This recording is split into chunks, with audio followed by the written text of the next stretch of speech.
My family erased me and claimed I never existed, so I gave $50,000 to the family who truly raised me and watched their perfect world collapse. I arrived 10 minutes early, but it still felt like I was a century too late. My parents' 35th wedding anniversary was being held at an Italian stop restaurant on the top floor of the Fairmont Hotel in San Diego. From a distance, it looked like a carefully polished painting, sparkling, perfect, and absolutely not meant for me. It took me 3 weeks to choose the pearl-colored silk dress, and another 2 hours to convince myself that coming here was a mature decision, that I wasn't here to reopen old wounds, but to prove I had the strength to accept everything, even my family's indifference. The restaurant lobby was coated in a delicate mist of elegant silence. The server smiled politely, speaking so softly I had to tilt my head to hear him clearly. Everything was designed not to disturb anyone, including me. I walked into the banquet room where crystal chandeliers hung like reminders to mind your manners. Most of the guests had arrived. The first eyes I met were Savannah's, my sister. She turned to look at me as if spotting a vague acquaintance at the airport. "Oh, you made it," Savannah said, lips curled in a polite smile, but her eyes completely blank. She wore a deep red Elie Saab dress, soft curls in her hair, dark crimson nails, so polished she could have been mistaken for a politician mid-campaign. Savannah always knew how to shine, even when surrounded by a crowd already applauding her.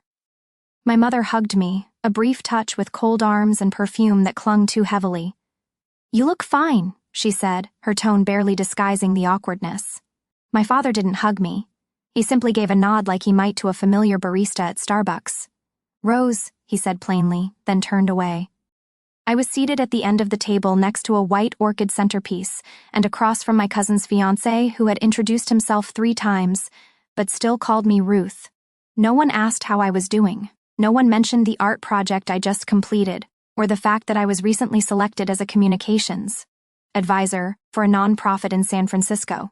Every conversation revolved around Savannah. The conference she spoke at, the article that made the front page, the partnership offer from a luxury cosmetics brand. I smiled politely, gripping my glass of water tightly. I hadn't come to compete. I came for one reason alone, to deliver the envelope I had prepared long ago. A small gift. A gesture of peace, a way of saying I still hope this can be repaired. The envelope rested inside my purse, its edges softened from being touched too often. It wasn't just money, it was what little gratitude remained. Even after being extinguished time and time again, I sat there surrounded by polite laughter and the soft clink of cutlery against porcelain. It felt like dining in a stranger's home, with a nameplate bearing my name in front of me. Dinner dragged on like a symphony with no climax. People laughed at the right moments, sipped wine on cue, and fell silent where silence was expected. I nearly believed I might make it through the evening without swallowing one more ounce of hurt until Savannah stood up. She raised a glass of red wine, her smile soft and warm, as if the restaurant's golden lights existed solely to illuminate her face. "I just want to thank everyone for being here tonight," she began, her voice gentle but carrying. "But especially, I want to thank the 2 most important people in my life." All eyes turned toward my parents, Daniel and Linda Monroe, seated center stage as though arranged for a family magazine spread. They raised me with all the love, patience, and trust a child could ever hope for. Because of them, I've become a strong, successful, and well-loved woman. And then came the next sentence, falling onto the table like a pebble into a lake once thought still. I'm truly grateful to have been their only child. A few soft chuckles trickled out. Someone nodded, assuming it was just a charming joke, but no one corrected her. No one said my name. My father clinked glasses with my mother. My mother gave a soft laugh and touched Savannah's raised hand as if what she said was true, as if I'd never existed. I didn't speak. I just stared at the white plate in front of me where the now cold risotto sat quietly, just like me in this room. My heart didn't race. It didn't shatter. It simply stilled, a silence thick as the last breath of hope. I wasn't naive enough to expect praise or a toast in my name, but I didn't think I would be erased in public like that. I waited for a blink from my mother, a cough from my father, a clumsy save from Savannah, but all I got was pure, deliberate silence. They had chosen comfort, simplicity, a version of life without me in it. I inhaled, raised my head. The room remained the same, serene, complete, with no space for someone like me. And maybe that's how they preferred it. I didn't leave my seat. I just sat there fully awake as if I had finally woken from a 34-year-long dream. That was the moment I knew. The envelope in my purse would never reach the people I once thought of as my parents, because they had already made their choice. I hadn't planned anything after Savannah's words. But when my mother raised her glass and my father smiled, like he'd just heard the most beautiful toast of the night, something inside me slipped off the rails. I rose from my seat. No warning, no wait for my turn, no need for a polite next speaker. The chair behind me slid back silently as I moved around the long white cloth table, passing by eyes that blinked like faulty camera shutters. I heard scattered whispers, subtle shifting, forks and knives frozen mid-air. I opened my bag and pulled out the silver-gray envelope, its edges slightly creased. Then I walked straight to the table in the corner where Aunt Emily and Uncle Robert were sitting. They weren't the center of attention. No one was raising a glass for them. No spotlight, but they had always been present in my life in ways my own parents never had. Aunt Emily looked up at me, surprised as I stopped in front of their table. Her brown eyes blinked gently, while Uncle Robert set his wine glass down, sitting up as if his name had just been called. I didn't need a microphone. I didn't tap a glass. My voice carried clearly enough for the entire room to hear, yet it was soft, never sharp. "I have a gift," I said. "A thank you for those who raised me with quiet kindness and patience." The main table shifted, a lean, a soft throat clearing from my mother and a frozen stare from Savannah. I handed the envelope to Aunt Emily, just a light placement in her palm along with the words, "This is for the two of you. Thank you for everything." The room fell silent. No clinking silverware. No awkward recovery laughter. Just an empty space stretched thin by something everyone understood but no one dared to name. Savannah looked at me like I had ruined her perfectly choreographed performance. My mother tilted her head slightly, a familiar gesture she used when convincing herself something wasn't inconvenient. My father, his jaw tightened. No blinking, no expression. I returned to my seat as if I had simply gone to refill my water. No explanation, no justification. The atmosphere felt like that moment right after a lightning strike when no one has reacted yet, unsure if it was real, not knowing whether to run or stay frozen.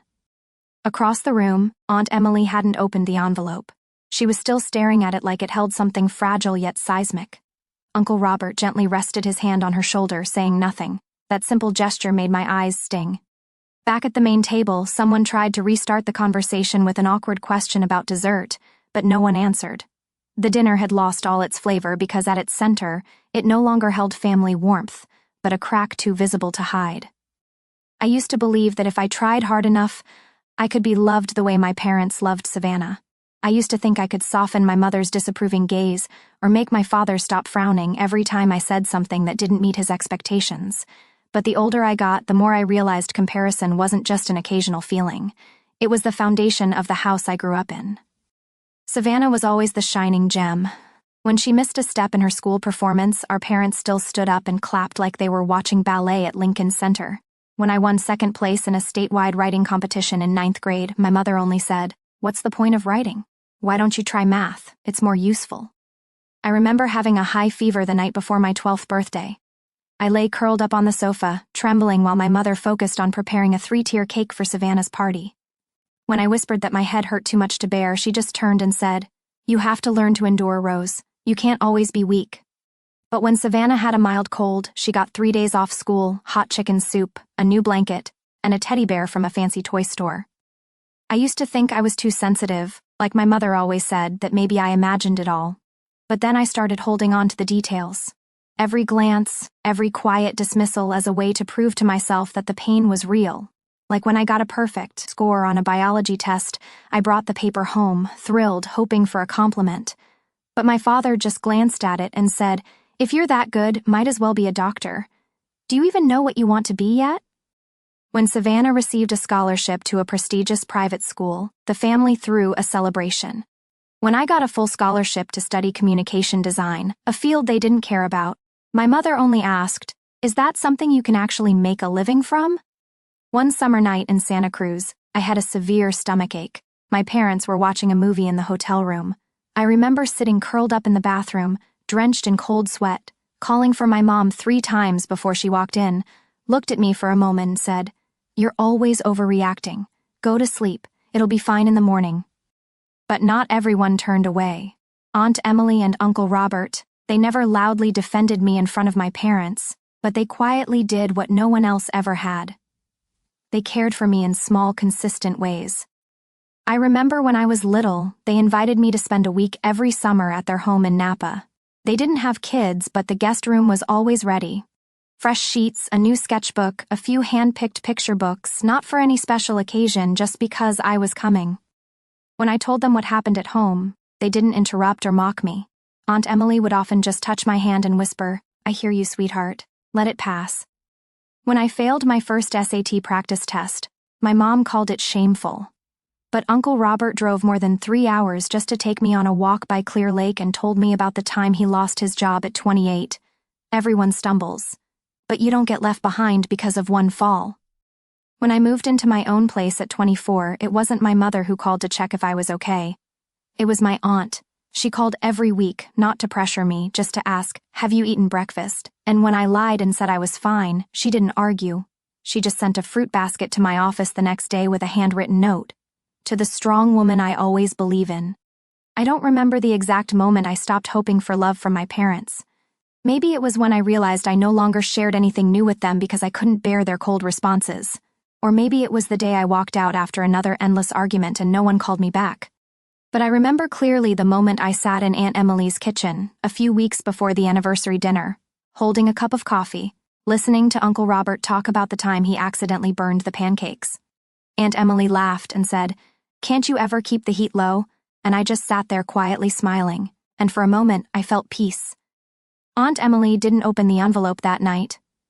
I know because the next morning while I was making coffee, I received a message from her. Just a single question mark. No exclamation points, no emojis, no polite thank you phrases, just one character. As if she still couldn't believe what had happened the night before. I waited another hour, then called. They put me on speaker. I heard Aunt Emily exhale softly before she spoke. "We haven't opened it yet, you know that." I smiled even though no one could see. "You can now." Uncle Robert gave a short snort. "Are you sure? We don't want to overstep." "You never have," I replied. "You're not now." There was the sound of rustling paper, a pause, then, not a gasp, not a choked-up thank you, just silence, a dense kind, like the two of them were staring at something too overwhelming to believe. I had transferred $50,000 into their joint account, a gift with no conditions, no notes, no strings, a thank you that no longer needed words. Aunt Emily broke the silence first.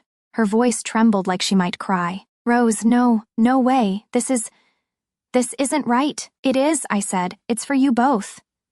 "But you meant to give this to your parents, didn't you?" Uncle Robert asked slowly, like each word had to walk over broken glass. I paused, then answered truthfully. "I did, and just like the night before, no further explanation was needed." Aunt Emily only whispered, "We didn't do anything to deserve this, sweetheart. You didn't have to. You did what my parents never did," I replied. "You saw me. That's enough." I thought that would be the quiet ending. That afternoon, my mother called. I didn't pick up. 5 minutes later, a voicemail.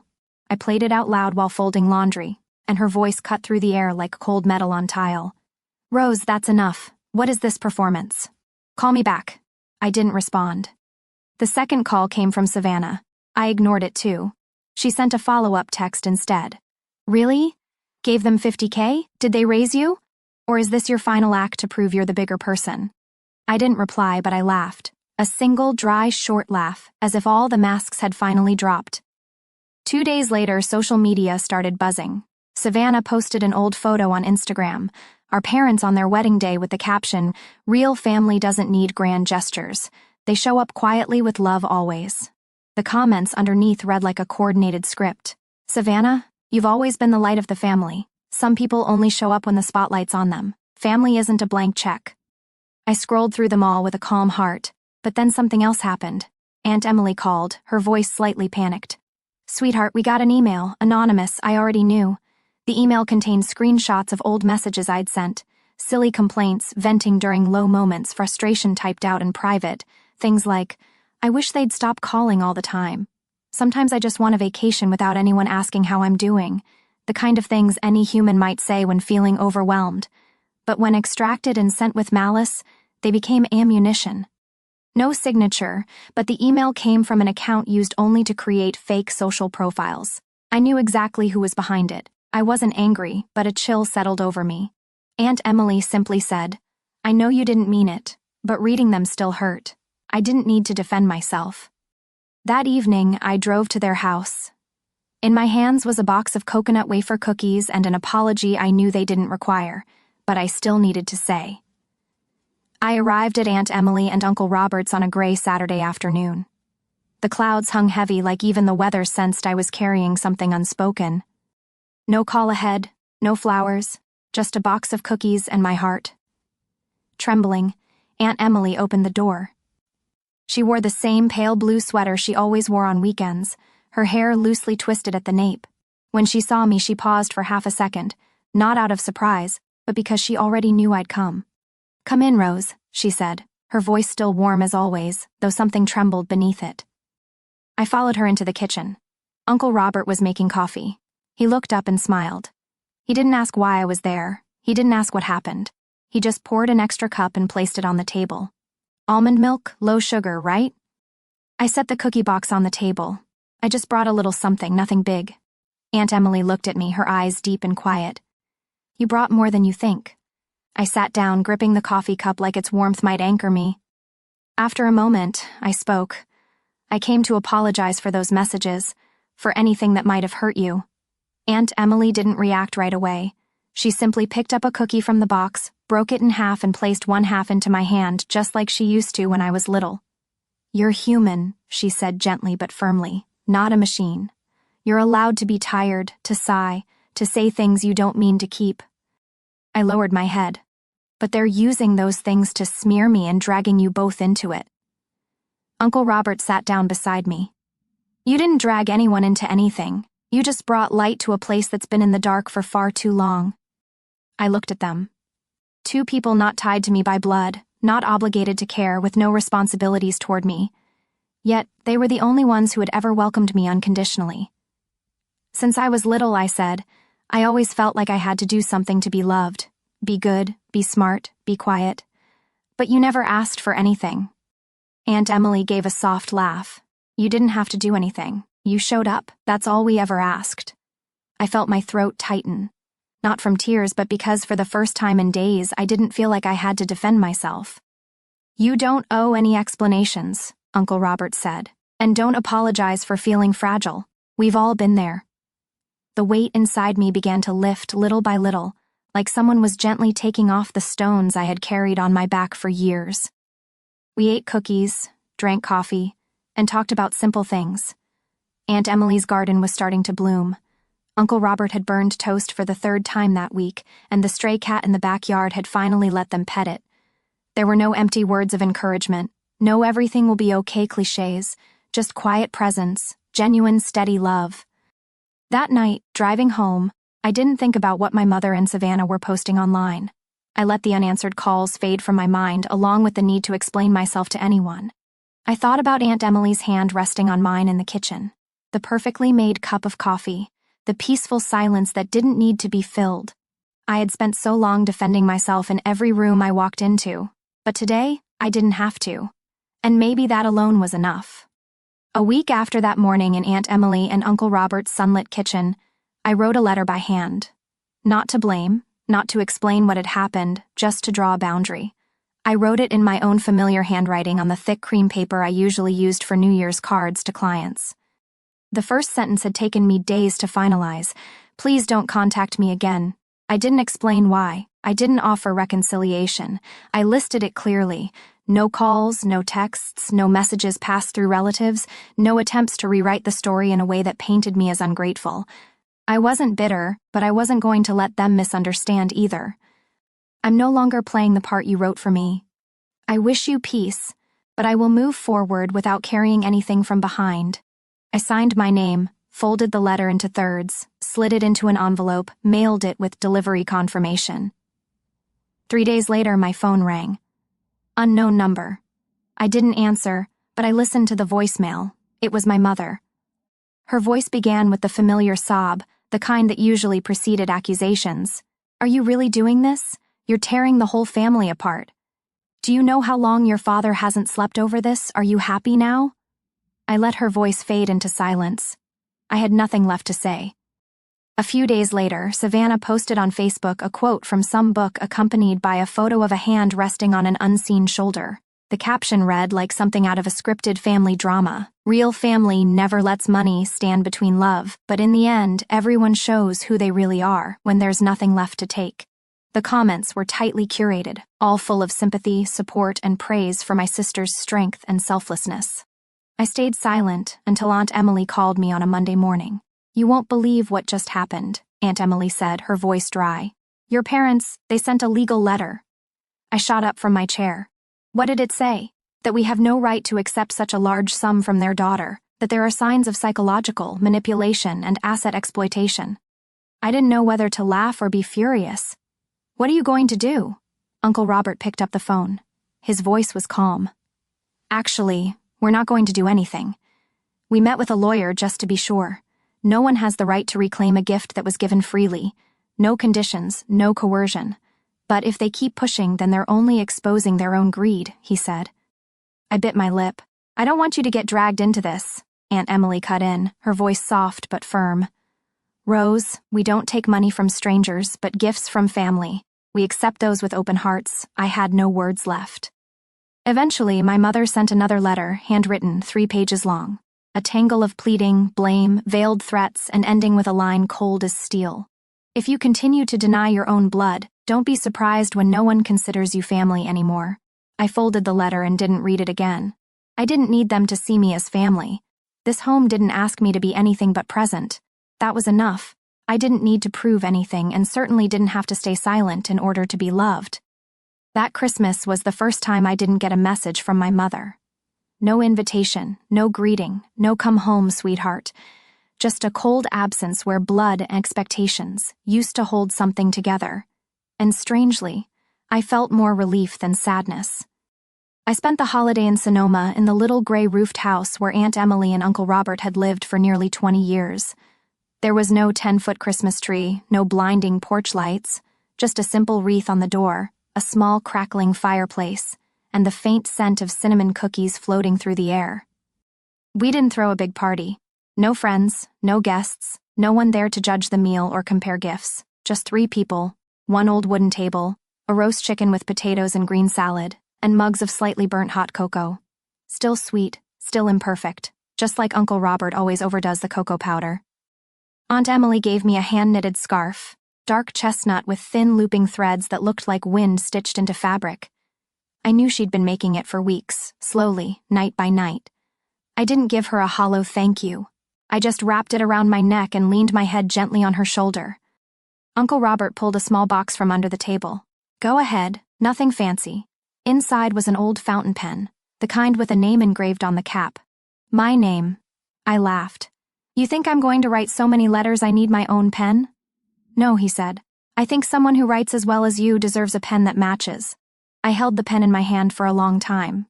That night, I sat on the porch wrapped in a blanket, looking up at the California sky. No snow, but full of stars. Inside, Aunt Emily and Uncle Robert were still cleaning up. The clinking of dishes and silverware drifted out like background music, one I'd never heard in the place I used to call home. And I thought, maybe this is what peace feels like. Not loud, not scrutinized, not silent out of obligation, just presence without conditions, without proof. I didn't feel like I had abandoned my family the way my mother wrote in her final letter. I hadn't turned my back. I'd simply turned away. Chose a place where someone waits for me to come home. Chose love that doesn't need to be explained, that doesn't demand perfection, that doesn't ask me to shrink to fit into someone else's frame. But still, on quiet, windless nights like this, I sometimes wonder, did I do the right thing? Was standing up in the middle of that dinner and handing over the envelope the fair choice? Maybe I could have done it quietly, mailed the gift, let things drift away like the crack never happened. But if I stayed silent, who would break the performance that lasted 34 years? If I disappeared in the dark, would they ever stop to notice the light they'd ignored? I didn't do it to humiliate anyone, not to get revenge, as my mother claimed. I did it so I wouldn't have to live as an invisible daughter anymore, and if someone calls that betrayal, then I'd rather betray those expectations than betray myself. I stayed on that porch until the lights inside began to dim. Uncle Robert stepped out and draped a coat over my shoulders. "It's late. You should get some sleep." I nodded, pulling the scarf tighter, looking at him. "Do you ever regret taking me in?" He chuckled. "Your aunt once said something when you were 16 that I never forgot. You don't have to give birth to a child to call it family. You just have to see them when no one else does." I didn't answer. I just leaned my head on his shoulder. And for the first time in my life, I let myself truly rest.